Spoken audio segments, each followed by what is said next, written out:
Find the equation of the circle which passes through the points 4, 1 and 6, 5 and having the center 4x plus 3y minus 24 is equal to 0. ఇప్పుడు చూడండి, circle ఈ రెండింటి గుండా pass అవుతూ centre దీనిపైన ఉందంట. So first circle అంటే ఏంటి? సో చూడండి, ఫస్ట్ సర్కిల్. సో చూడన్నా మీకు ఈ సర్కిల్ ఈక్వేషన్ వస్తే సరిపోతుంది. మీరు సర్కిల్ చాప్టర్లో ఏ క్వశ్చన్ అయినా ఈజీగా సాల్వ్ చేయొచ్చు.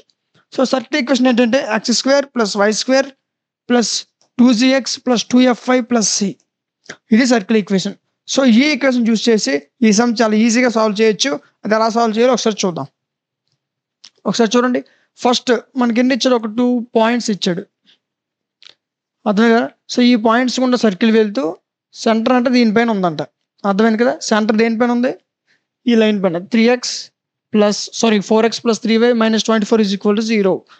సర్కిల్ ఈ రెండు పాయింట్స్ గుండా ఫామ్ అవుతూ సెంటర్ అంటే దీనిపైన ఉందంట. ఒకసారి చూడండి. So passes through first point ఏంటి? 4, 1. 4, 1 కదా. So first point circle equation substitute చేయండి. x ప్లేస్లో 4 పెట్టండి, 1y ప్లేస్లో 1 పెట్టండి. 1 ప్లేస్లో y పెట్టండి. ఓకే, అర్థమైంది కదా? 1 minute. x ప్లేస్లో 4, y ప్లేస్లో 1. ఓకే, సబ్స్టిట్యూట్ చేయండి. x² అంటే 4² 16, y ప్లేస్లో 1, 2g అండ్ x ప్లేస్లో 4, 2f y ప్లేస్లో 1 plus c is equal to 0. అర్థమైంది కదా? Next 16 + 1 17, 2 4 8 and 2f × 1 2f plus c is equal to 0. దీని నుంచి ఈక్వేషన్ ఏమొచ్చింది? 2g plus 2f plus c is equal to ఏమవుతుంది? -17 ఈజ్ ఈక్వల్ -17. ఇది ఈక్వేషన్ 1 అవుతుంది. అర్థమైంది కదా? చాలా జాగ్రత్తగా ఉండండి. 16 + 1 17, 2 4 8, 2 1 2 plus c is equal to 0. నేను ఈక్వేషన్ తీసుకున్న 17 పంపించా, అప్పుడు ఏముంది? -17 ఈజ్ ఈక్వల్ టు 0. లేదా 17 ఇటే ఉంచుకొని ఈజ్ ఈక్వల్ టు 0 చేసుకున్నా పర్వాలేదు, ఎలా చేసుకున్నా ఒకటే. ఓకే, నెక్స్ట్ ఫస్ట్ పాయింట్ అయిపోయింది కదా. నెక్స్ట్ పాయింట్ ఏంటి? 6, 5. ఇది ఇప్పుడు సర్కిల్ ఈక్వేషన్ సబ్స్టిట్యూట్ చేయండి. నెక్స్ట్ పాయింట్ ఏంటి? 6, 5. దీన్ని సబ్స్టిట్యూట్ చేయండి. ఇక్కడ మీకు సర్కిల్ ఈక్వేషన్ లేదు, కొంతమంది కన్ఫ్యూజ్ అవుతారు. రాస్తా చూడండి. x² plus y² plus 2gx plus 2fy plus c is equal to 0. ఇది సర్కిల్ ఈక్వేషన్. ఈ ఈక్వేషన్ ఎవరికైతే వస్తుందో ఆ సమ్ ఈజీగా సాల్వ్ చేయొచ్చు. ఒకసారి చూడండి, ఈక్వేషన్ రాసాం కదా. సో x ప్లేస్లో 6 పెట్టండి, y ప్లేస్లో 5 పెట్టండి. 6² 36, 5² 25 ప్లస్ 2g × x ప్లేస్లో 6, 2f × y ప్లేస్లో 5 plus c is equal to 0. సరిపోయింది. 36 + 25 is nothing but 61. 2 6 is 12 and 12 × g 12g and 2 5 is 10 and 10 × f 10f plus c is equal to 0. దీని నుంచి మనకి ఏ ఈక్వేషన్ వచ్చింది? 12f plus 10f plus c is equal to, దీని వెళ్ళిపోతే ఏమవుతుంది? Minus అయిపోద్ది, plus అన్నది. సో -61. దీని ఈక్వేషన్ 2 అనుకున్నాం. అర్థమే కదా? రెండు ఈక్వేషన్స్ అలాగ వచ్చాయి. 2 పాయింట్స్ ఇచ్చాడు, ఆ 2 పాయింట్స్ని సర్కిల్ ఈక్వేషన్ సబ్స్టిట్యూట్ చేస్తే మనకి 2 ఈక్వేషన్స్ వచ్చాయి. ఓకే, నెక్స్ట్ ఏం చేయాలి ఒకసారి చూడండి.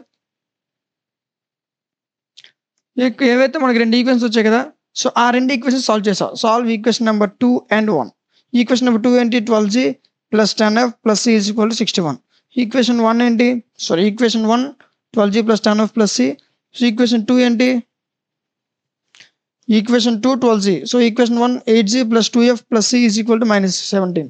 సో ఈక్వేషన్ నెంబర్ 2 ఇది ఈక్వేషన్ నెంబర్ 1. ఓకే, మైనస్ చేసేటప్పుడు ప్లస్ సింబల్స్ మైనస్ చేంజ్ అవుతాయి. ఓకే, వాళ్ళు మీకు తెలుసు.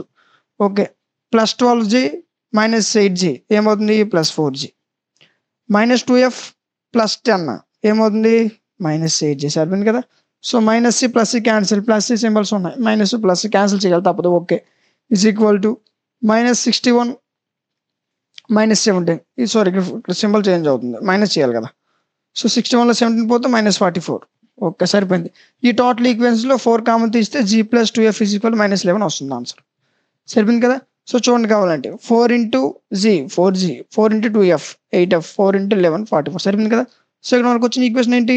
8 + 2f plus 8 + 2f g plus 2f is equal to -11. Okay, ఏదైతే ఈక్వేషన్ ఉందో దీన్ని ఈక్వేషన్ నెంబర్ 3 అనుకున్నాం. అర్థమైంది కదా.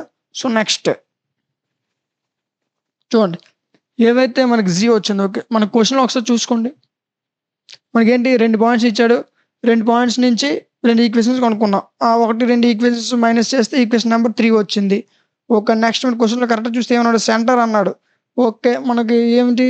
ఈక్వేషన్ సర్కిల్ ఈక్వేషన్ తీసుకున్నాం. దీని నుంచి మనకి ఏమిటంటే సెంటర్ కావాలి, అదే కదా. సో సెంటర్ ఫార్ములా ఏంటి? -g, -f. అదే అన్నాడు చూడండి, అదే తీసుకున్నాం. ఒకసారి చూడండి, సెంటర్ ఫార్ములా ఏంటి? -g, -f. మనకి ఇచ్చిన ఏదైతే ఇచ్చాడు 4x + 3y - 24 = 0. ఇది నేను ఓన్గా తీసుకోలేదు, ఆల్రెడీ క్వశ్చన్లో ఉంది, మీరు కరెక్ట్గా చూడండి. 4x + 3y - 24 = 0. సెంటర్ పైన ఉందని చెప్పాడు కదా ఆల్రెడీ మనకి. ఓకే, అదే తీసుకున్నాం. సెంటర్ ఫార్ములా ఏంటి? -g, -f. ఓకే, ఇప్పుడు చూడండి, ఇప్పుడు -g, -fని ఏదైతే ఈ వాల్యూ ఉంది దీంట్లో సబ్స్టిట్యూట్ చేయండి. ఈక్వేషన్లో -g, -f సబ్స్టిట్యూట్ చేయండి. ఇప్పుడు ఏమవుతుంది? -4g - 3f - 24 = 0. దీన్ని ఈక్వేషన్ నెంబర్ 4 అనుకో. అర్థమైంది కదా. సో ఆ ఇచ్చిన ఏదైతే ఈక్వేషన్ ఉందో దీంట్లో అదేమన్నాడు? సెంటర్ అన్నాడు. సెంటర్ ఫార్ములా ఏంటి? -g, -f. ఈ -g, -fని దీంట్లో సబ్స్టిట్యూట్ చేస్తాం. మనకు వచ్చిన ఈక్వేషన్ నెంబర్ 4. సరిపోయింది కదా. ఇంతకుముందు చేస్తే ఈక్వేషన్ నెంబర్ ఎంత వచ్చింది? 3 వచ్చింది. సో ఇప్పుడు ఎంత వచ్చింది? 4 వచ్చింది. ఈ 3ని 4ని సాల్వ్ చేయండి. ఇది equation number 3, equation number 4. Solve చేయండి. సాల్వ్ చేయడం సింబల్స్ చేంజ్ అవుతాయి, మీకు తెలుసు. సో ఇదేంటి? +4 -4 cancel. Next -8 + 3 it's nothing but -5f. Next +24 - 44 అంటే ఏమవుతుంది? -20 = 0. మనకి f కావాలి, మైనస్ అవసరం లేదు, తీసుకెళ్ళిపోతాం. 5f సారీ, ఈ వాల్యూ ఇటు తీసుకెళ్ళాం, మైనస్ ప్లస్ అయింది. ఓకే, సో 5f = -20 సరిపోయింది. ఈ 5 నాట్ తీసుకెళ్ళావు, అప్పుడు ఏమవుతుంది? 4. ఓకే, అంటే అప్పుడు ఏముంది? 5/20 కదా. 1/4 మైనస్ ఉంది కాబట్టి మైనస్ ఇస్ నథింగ్ బట్ -4. సరిపోయింది కదా. సో ఎఫ్ వాల్యూ ఎంత వచ్చింది? -4. ఓకే, నెక్స్ట్ ఈ -4 ఏదైతే ఉందో ఈ వాల్యూని తీసుకెళ్ళి మీరు ఈక్వేషన్ నెంబర్ 4లో సబ్స్టిట్యూట్ చేయండి. ఇంకనా? సో 1 మినిట్, మీకు ఈక్వేషన్ నెంబర్ 4 ఇది ఏంటి అంటే -4g -3f -24 కదా. సో ఇప్పుడు ఏం చేసామంటే ఇక్కడ ఈ వాల్యూ -4g + 8f + 44 ఎలా వచ్చిందంటే ఏదైతే ఈ వాల్యూ ఏదైతే ఈ 4 ఈక్వేషన్ నెంబర్ 4 ఉందో దీన్ని 4తో మల్టిప్లై చేసాం. అర్థమైందా? ఎందుకు? మనకి క్యాన్సిలేషన్ అవ్వడం కోసం. ఎందుకంటే దీని తర్వాత మనకి ఏముంది? ఈక్వేషన్ నెంబర్ 3 వచ్చింది 4g 3f 24 రెండు ఒకేలా ఉన్నాయి. Sorry 1 minute.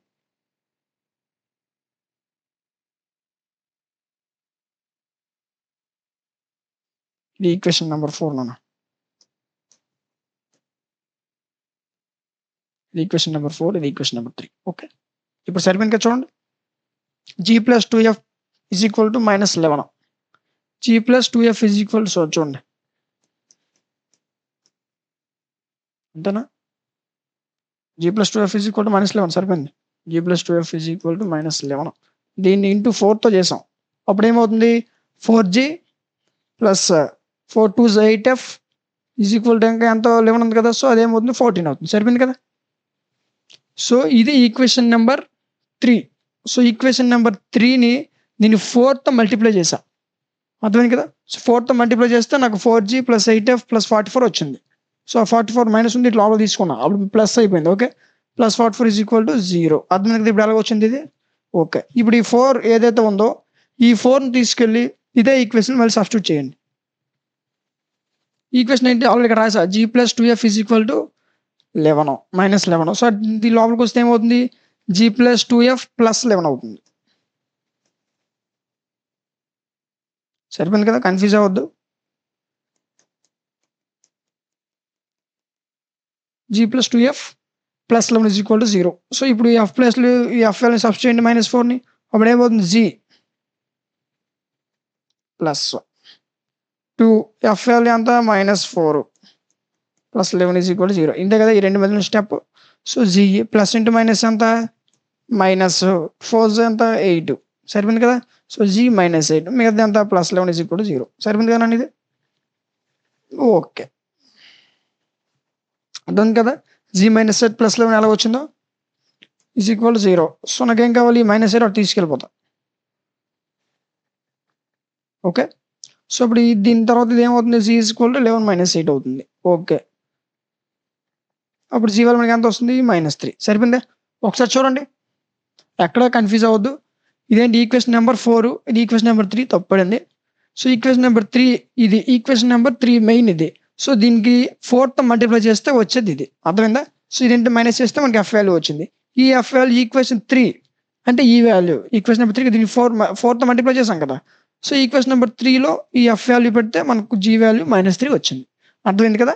ఓకే, నెక్స్ట్ ఇప్పుడు ఏమొచ్చింది మనకి, ఎఫ్ వాల్యూ వచ్చింది, జీ వాల్యూ వచ్చింది. నెక్స్ట్ ఏం కావాలి, సి వాల్యూ కావాలి. సో సి ఎలా ఫైండ్ అవుట్ చేస్తాం ఒకసారి చూడండి.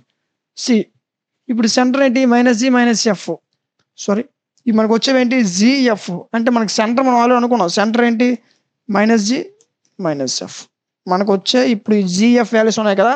సో ఈ రెండు ఈ సెంటర్లో సబ్స్టిట్యూట్ చేయండి, -G-F. సో జీ ఎంత మనకి -3, ఫార్ములాలో కూడా మైనస్ ఉంది, -G-Fలో మైనస్ ఉంది కదా. సో జీ ప్లస్ మనం 3 -3 పెట్టాలి. సో -+, సో +3 అయిపోయింది అనమాట. నెక్స్ట్ ఇదంతా -4, సో ఇక్కడ కూడా -F ఉంది. సో -+, సో 3+3,4 వచ్చింది. ఏమొచ్చింది 3,4. ఓకే, మనకి ఏమొచ్చింది సెంటర్ 3,4. ఇప్పుడు మనం ఫైన్ వచ్చేసింది ఏంటి, ఈ ఎఫ్జీ ఉన్నాయి కదా. సో ఎఫ్జీ వాల్యూస్ సెంటర్ ఫార్ములాలో సబ్స్టిట్యూట్ చేసాం, మనకి సెంటర్ వచ్చింది 3,4. ఓకే, ఇప్పుడు ఈ జిఎఫ్ వాల్యూస్ ఏవైతే ఉన్నాయో ఇవి ఈక్వేషన్ 1లో సబ్స్టిట్యూట్ చేయండి, అప్పుడు మనకి సి వస్తుంది, అర్థమైంది కదా. సో మరి ఈక్వేషన్ 1 ఏంటో ఒకసారి చూద్దాం. Equation number 1, 8G + 2F + C = -17.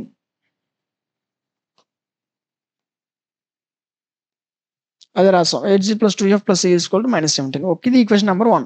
Next 8G+లో మనకి ఏం చెప్పండి, జీ వాల్యూ ఎంత అని చెప్పాను, 3 అని చెప్పా. ఓకే, అదేంటి -3 జీ వాల్యూ కదా. సో 8 × -3 is nothing but -24, సరిపోయింది కదా.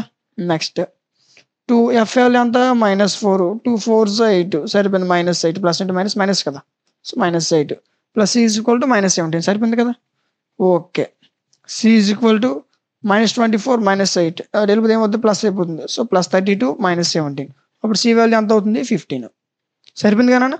సో మనకి ఎఫ్ వాల్యూ వచ్చింది, జీ వాల్యూ వచ్చింది, సి వాల్యూ వచ్చింది కదా. సో ఓకే, నెక్స్ట్ ఇప్పుడు ఏం చేయాలి, మనం ఏం చేసాం, ఫస్ట్ ఎఫ్జీ వాల్యూస్ కొనుక్కున్నాం, ఆ రెండింటికి ఏం చేసాం, తర్వాత సెంటర్ కొనుక్కున్నాం. సో సెంటర్ అయిపోయిన తర్వాత ఏం చేసాం, ఆ ఎఫ్జీ వాల్యూస్ ఈక్వేషన్ 1లో పెడితే మనకి సి వచ్చింది.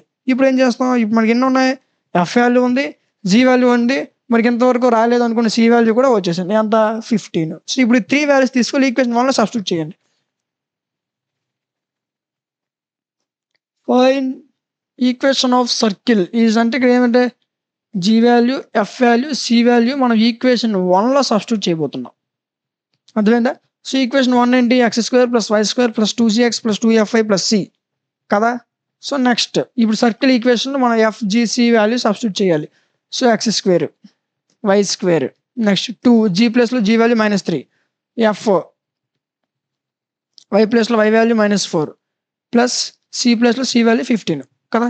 అవే కదా వచ్చాయి 15, ఇక్కడ ఏమొచ్చింది -3 -4. సో అవే సబ్స్టిట్యూట్ చేసాం, అర్థమైంది కదా. సో ఫస్ట్ మనం లాస్ట్లో ఏం చేసాం, సర్కిల్ ఈక్వేషన్లో FGC వాల్యూ సబ్స్టిట్యూట్ చేసాం, అర్థమైంది కదా. సబ్స్టిట్యూట్ చేస్తే మనకు వచ్చిన ఆన్సర్ ఏంటి, x² + y² plus into minus 2 3 6 × x 6x plus into minus 2 4 8 and 8 × y 8y plus 15 = 0, అర్థమైంది కదా. సో ఈ విధంగా సాల్వ్ చేస్తే మీకు చాలా ఈజీగా ఆన్సర్ వస్తుంది. సో ఫైనల్ ఆన్సర్ వచ్చేసరికి x² + y² -6x -8y plus 15 = 0, అర్థమైంది కదా. సో ఈ విధంగా చేస్తే చాలా ఈజీగా ఉంది కదా సమ్. ఎక్కడ కన్ఫ్యూజ్ అవ్వద్దు, ఇక్కడ కొంచెం చెప్తాను మళ్ళీ ఒకసారి వినండి. ఇది ఈక్వేషన్ నెంబర్ 4, ఇది equation number 3. So equation number 3 మీకు ఏంటి, ఇది G + 2F + 11 లేదా G + 2F -లో ఉంటుంది, దాని లోపల తీసుకొచ్చినప్పుడు ఏమవుతుంది, ప్లస్ అవుతుంది. సో దీనికి నేను ఇంటూ 4 చేసుకున్నా, ఎందుకు, ఇక్కడ సింప్లిఫై అవ్వడం కోసం. సో ఇంటూ 4 చేసుకుని మనకి ఏమైంది 4G + 8F + 44, సరిపోయింది కదా. సో ఈ రెండు మైనస్ చేస్తే ఎఫ్ వాల్యూ వచ్చింది. ఈ ఎఫ్ వాల్యూ తీసుకెళ్ళి మళ్ళీ ఈక్వేషన్ నెంబర్ 3 కదా ఇది. సో ఇందులో మళ్ళీ సబ్స్టిట్యూట్ చేసాం, దీన్ని ఇంటూ 4 చేస్తే వచ్చే ఇది, అర్థమైంది కదా. సో మెయిన్ ఈక్వేషన్ నెంబర్ 3 అంటే ఇది కదా. సో దీంట్లో మనకి ఎఫ్ వాల్యూ పెడితే జీ వాల్యూ వచ్చింది. ఓకే, ఈ ఎఫ్జీ వాల్యూస్ మనం సెంటర్లో సబ్స్టిట్యూట్ చేసుకున్నాం. ఓకే, తర్వాత అదే ఎఫ్జీ వాల్యూస్ మనం ఏం చేసాం, ఈక్వేషన్ 1లో సబ్స్టిట్యూట్ చేసాం, మనకి ఏం వచ్చింది, సి వచ్చింది. ఓకేనా. సో ఇప్పుడు ఏ వచ్చింది, మనకి ఎఫ్ ఉంది, జీ ఉంది, సి ఉంది. ఇప్పుడు 3 వాల్యూస్ తీసుకెళ్ళి ఈక్వేషన్ నెంబర్ 1 లేదా సర్కిల్ ఈక్వేషన్ సబ్స్టిట్యూట్ చేసాం. సర్కిల్ ఈక్వేషన్ సబ్స్టిట్యూట్ చేస్తే మనకి ఫైనల్ ఆన్సర్ అనేది వచ్చింది. అర్థమైంది కదా? సో ఈ విధంగా చేయాలి.